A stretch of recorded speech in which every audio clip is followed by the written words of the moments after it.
পশ্চিমবঙ্গের ছোটনাগপুর মালভূমির অন্তর্গত এবং ভ্রমণ পিপাসু বাঙালির এক অন্যতম ঘোরার জায়গা হল পুরুলিয়া। পলাশ ফুলের ছোঁয়ায় বসন্তকালে পুরুলিয়া এক অন্য রূপে ধরা দেয়। সেই পলাশের খোঁজে আজ আমাদের বেরিয়ে পড়া পুরুলিয়ার উদ্দেশ্যে। এই ভিডিওতে তুলে ধরব সেই অভিজ্ঞতার কথা ও সঙ্গে থাকবে কিছু নাম না জানা পুরুলিয়ার সাইট সিনিং। তাই ভিডিওটি স্কিপ না করে পুরোটা দেখতে থাকুন, আর ভালো লাগলে লাইক, শেয়ার, কমেন্ট ও চ্যানেলটিকে সাবস্ক্রাইব করার অনুরোধ জানালাম।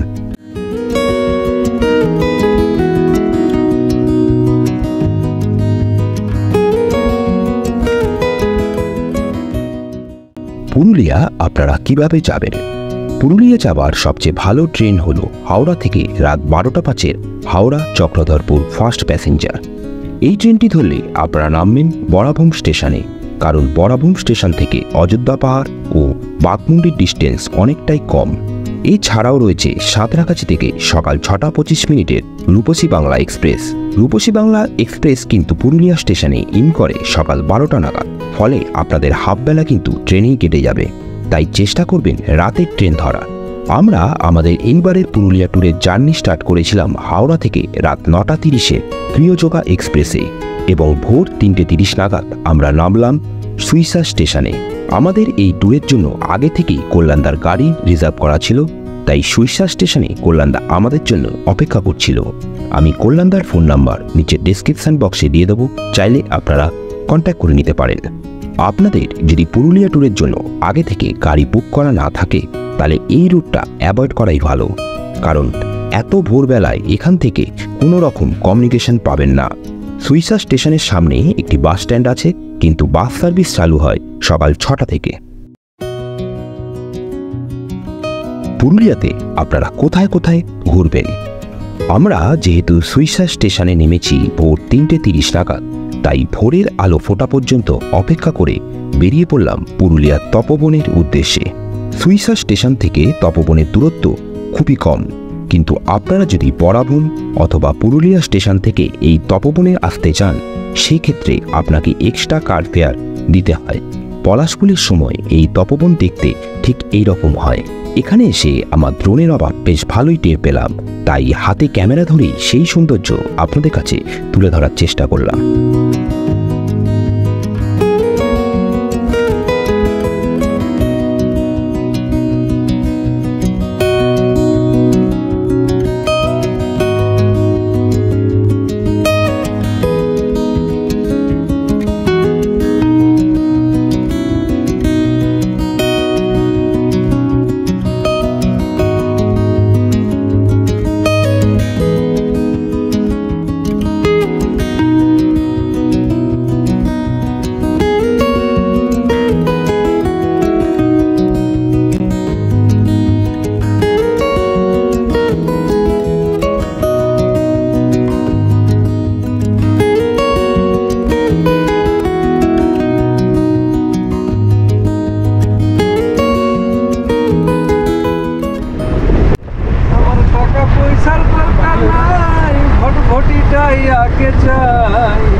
কিছুক্ষণ সেই সৌন্দর্য দেখতে দেখতে সামনে দুয়ারসিনী পাহাড়কে পাশে রেখে আর সঙ্গে কল্যাণদার গান শুনতে শুনতে এগিয়ে চললাম কুলটার গ্রামের উদ্দেশ্যে। আপনারা যখন খয়রাবেড়া ড্যামের দিকে আসবেন, এই গ্রামটি পড়বে। এই গ্রামটিতে প্রধানত লাক্ষা চাষ হয়ে থাকে। এটা হলো কুলটার গ্রাম। আপনারা যখন খয়রাবেড়া ড্যামের দিকে যাবেন, তখন এই গ্রামটি পড়বে। এখানে আপনারা প্রচুর কুল গাছ দেখতে পাবেন। প্রধানত কুল গাছে এখানে লাক্ষা চাষ হয়। কুল গাছের ডালে এই সাদা সাদা যে আস্তরণ দেখতে পাচ্ছেন, এটা আরও গাঢ় হয়ে বাদামি কালার হয়ে গেলে সেই ডাল কেটে কিছু প্রসেসের মাধ্যমে গালা তৈরি হয়। এটা গালা থেকে চকলেট হয়, গালা থেকে মেয়েদের চুড়ি হয়, গালা সরকারি স্ট্যাম্প যেগুলো ব্যবহার করে সিল করে, বুঝলেন?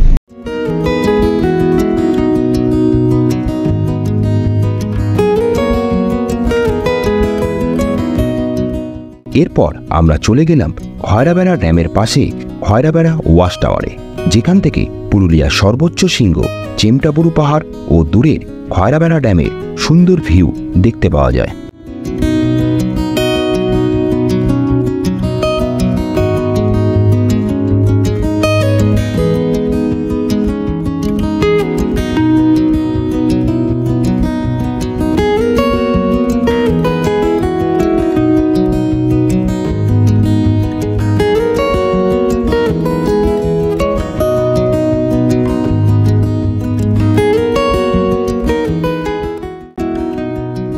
এই ওয়াচ টাওয়ার দেখে আপনারা চলে যান খয়রাবেড়া ড্যামের উদ্দেশ্যে, আর এটা হলো খয়রাবেড়া ড্যাম।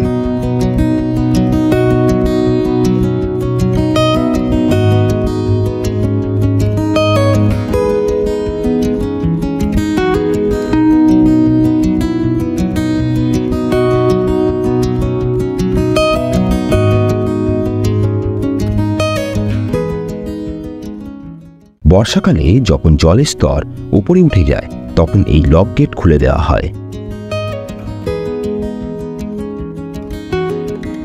খয়রাবেড়া ড্যাম দেখে আমরা রাস্তাতেই ব্রেকফাস্ট করে নিলাম এবং তারপর এগিয়ে চললাম আমাদের বুক করা হোটেল মমতা দ্য গ্লোরি ইনের উদ্দেশ্যে।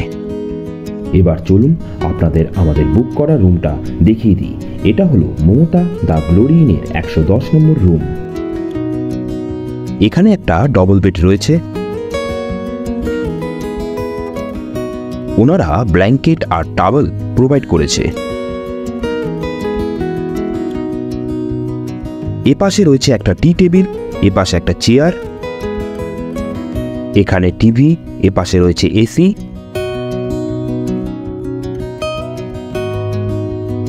আর এখানে আছে একটা ছোট আলমারি উইথ মিরর। এখানে আপনারা আপনাদের লাগেজ রাখতে পারবেন। এপাশে আছে একটা ছোট বেসিন উইথ মিরর। এটা হলো বাথরুম, পরিষ্কার ওয়েস্টার্ন স্টাইল, শাওয়ার আর সঙ্গে রয়েছে গিজার ফ্যাসিলিটি। এই হোটেলে কিন্তু ওয়াইফাই ফ্যাসিলিটি আছে। এই রুমটার জন্য ওনারা আমাদের কাছ থেকে 1300 টাকা পার ডে নিয়েছে।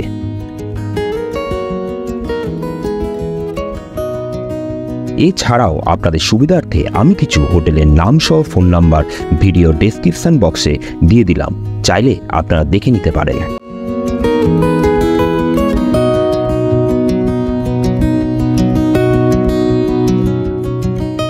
এরপর ফ্রেশ হয়ে হোটেলে কিছুটা সময় রেস্ট নিয়ে আমরা বেরিয়ে পড়লাম মুরুগুমার উদ্দেশ্যে। এই মুরুগুমা যাবার পথেও আপনারা রাস্তার দুপাশে প্রচুর পলাশ ফুল দেখতে পাবেন, চাইলে আপনারা সেখানে কিছুটা সময় কাটাতে পারেন।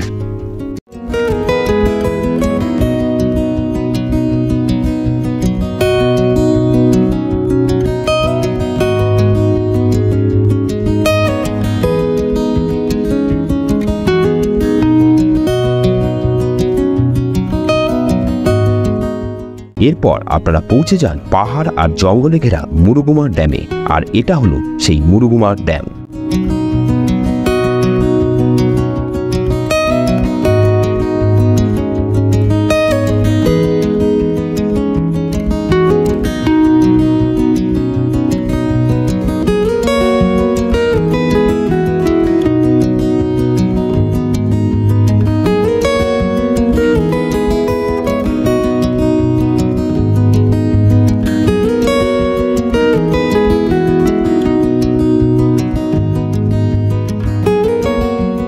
মুরুগুমা ড্যাম দেখে আপনারা চলে যান সুসাইড পয়েন্টের উদ্দেশ্যে।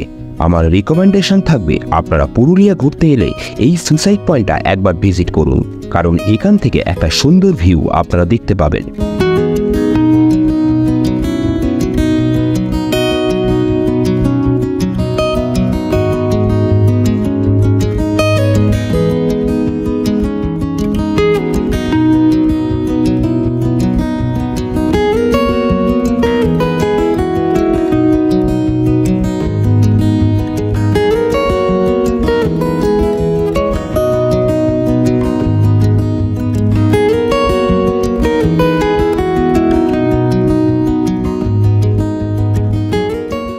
এরপর আপনারা চলে যান চরিদা বা মুখোশ গ্রামের উদ্দেশ্যে।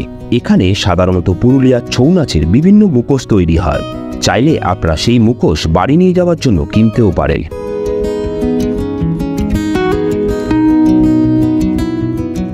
মুখোশ খোকস গ্রাম দেখে হোটেলে ফিরে সেই রাতটা কাটিয়ে দিন হোটেলে। পরের দিন সকাল সকাল হোটেল থেকে ব্রেকফাস্ট করে 9টা থেকে 9:30টার মধ্যে বেরিয়ে পড়ুন সেই দিনের সাইট সিনিংয়ের জন্য। আজ আমরা যে সাইট সিনিংটা করব আপনারা চাইলে এটা 2 দিনেও করতে পারেন।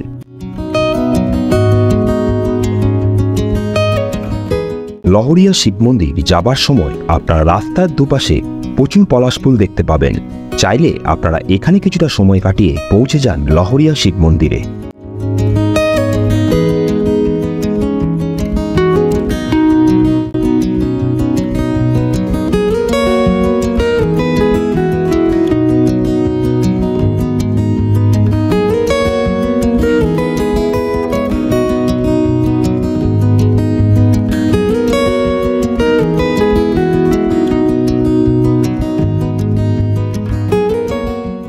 লহরিয়া শিব মন্দির দেখে আপনারা দেখে নিন লহরিয়া শিব মন্দিরের পাশে কেষ্টবাজার ড্যাম বা লহরিয়া ড্যাম।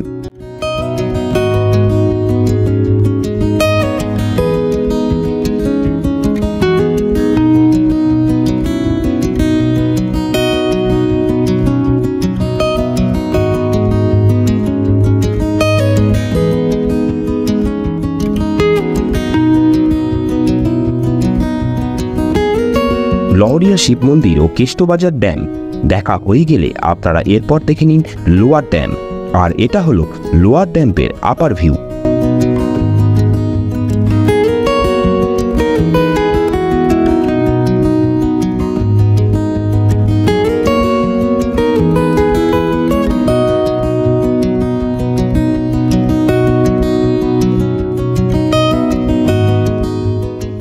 লোয়ার ড্যাম দেখা হয়ে গেলে আপনারা চলে যান আপার ড্যামের উদ্দেশ্যে, আর এটা হলো আপার ড্যাম।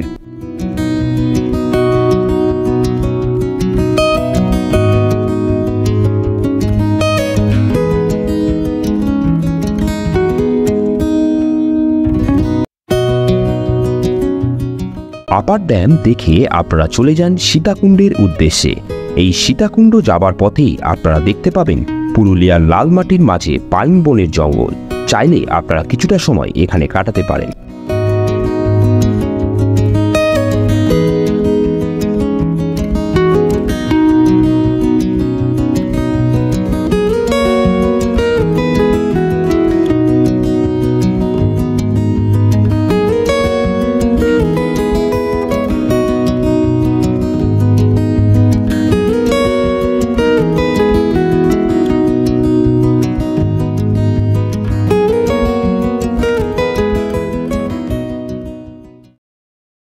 এটা হলো সেই পাইন জঙ্গল যার কথা আমি এখন বলছিলাম। এটা অববিট ধরতে পারেন যে পুরুলিয়া পাহাড়ের ওপরে এরকম সুন্দর একটা পাইন জঙ্গল।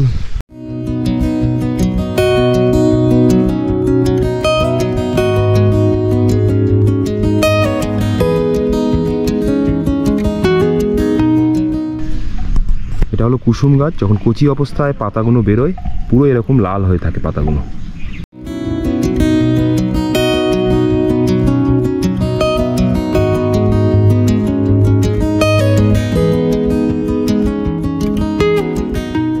পাইন বনের জঙ্গল দেখা হয়ে গেলে এরপর আপনারা পৌঁছে যান সীতাকুণ্ডের উদ্দেশ্যে।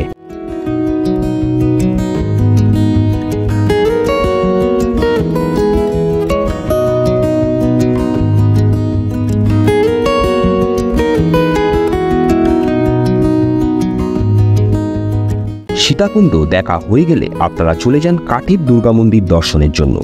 এখানে আপনারা দেখতে পাবেন মাটির ঘর, যেখানে সবসময় হাওয়া বাতাস খেলছে। সেখানে মা দুর্গার দুহাতে একটি প্রদীপ সবসময় জ্বলছে। আর এই মন্দিরে যিনি পুরোহিত তিনি থাকেন এই মন্দিরের ঠিক উল্টো দিকের একটি ঘরে, এবং তার সঙ্গে থাকে একটি কালার সাপ। মন্দিরের ভেতর ক্যামেরা অ্যালাউ নয় বলে আমি সেই ভিডিও ক্যাপচার করতে পারিনি। কাঠের দুর্গা মন্দির দেখা হয়ে গেলে আপনারা চলে যান ময়ূর পাহাড়ের উদ্দেশ্যে। এখানে একটি ওয়াচ টাওয়ার আছে। আপনাকে বেশ কিছু সিঁড়ি উপরে উঠে এই ওয়াচ টাওয়ারের সামনে পৌঁছতে হবে, আর এখান থেকে একটা সুন্দর ভিউ আপনারা দেখতে পাবেন।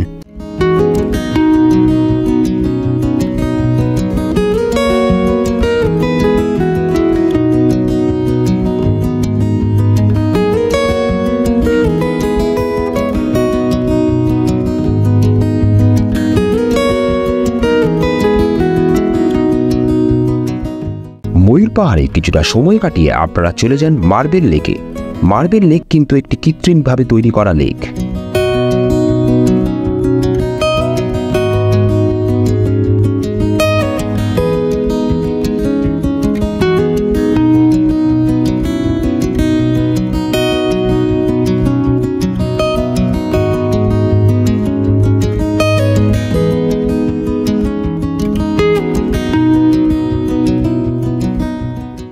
মার্বেল লেক দেখা হয়ে গেলে আপনারা পৌঁছে যান বামনি ওয়াটারফলসে। এখানে আপনাকে প্রায় 500 মতন সিঁড়ি নিচে নেমে বামনি ওয়াটারফলসের মেন ওয়াটারফলসের সামনে পৌঁছতে হবে। তাই যাদের পায়ের সমস্যা আছে তাদের নিচে না নামাই ভালো।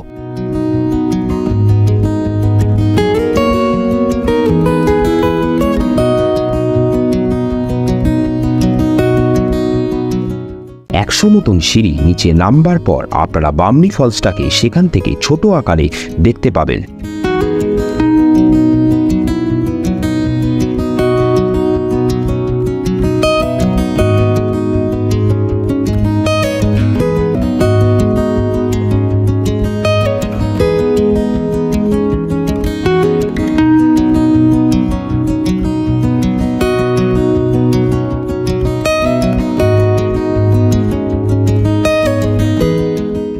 বামনি ফলস দেখা হয়ে গেলে সেখান থেকেই চলে যান দুর্গা ফলসের উদ্দেশ্যে। এই দুর্গা ফলসের মেন ওয়াটারফলসের সামনে পৌঁছানোর জন্য আপনাকে বেশ কিছু সিঁড়ি নিচে নেমে সেখানে পৌঁছতে হবে। এই সিঁড়িগুলি কিন্তু বেশ খাড়াই এবং স্লিপারি।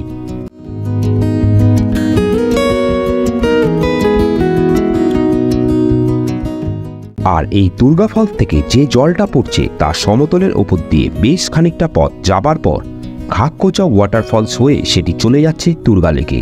সেই ঘাককোচা ওয়াটারফলসের ভিডিওর লিঙ্ক উপরে আই বটনে দেওয়া রইল, চাইলে আপনারা দেখে নিতে পারেন। দুর্গা ফলস দেখে রাস্তায় কোনো হোটেলে দুপুরে লাঞ্চ করে বেরিয়ে পড়ুন মাতাবুরু পাহাড়ের উদ্দেশ্যে। মাতাবুরু পাহাড়ে যাবার জন্য এরকম সিঁড়ি আছে কম বেশি 100 থেকে 150 মতন। তারপর বোল্ডারের পাশ দিয়ে পৌঁছতে হয় মাতাবুরু পাহাড়ের ওপর অবস্থিত কালী মন্দিরে, যেখানে আশ্বিন মাসে বড় ধুমধাম করে পুজো হয়। এই মাতাবুরু পাহাড়ের উপরে অবস্থিত কালী মন্দিরে পৌঁছানোর জন্য লোকাল গাইডের প্রয়োজন হয়। এরপর আপনারা চলে যান পাখি পাহাড়ে। কলকাতা নিবাসী চিত্র দে স্থানীয় কিছু যুবকদের সহায়তায় পাথরের ওপর খোদাই করে বিভিন্ন পশু পাখির ছবি ফুটিয়ে তুলেছে। আপনাদের যদি মনে হয় দ্বিতীয় দিনের সাইট সিনিংটা আপনাদের জন্য খুব হেক্টিক হয়ে যাচ্ছে, তাহলে এটা আপনারা 2 দিনেও করতে পারেন। কিন্তু আমাদের হাতে সময় কম ছিল, কারণ আজ রাত 8:15 বরাভূম থেকে আমরা হাওড়া যাবার ট্রেন ধরব, তাই আমরা এটা একদিনেই করলাম। ভিডিওটি ভালো লাগলে লাইক, শেয়ার, কমেন্ট এবং চ্যানেলটিকে সাবস্ক্রাইব করবেন। দেখা হচ্ছে পরবর্তী ভিডিওতে।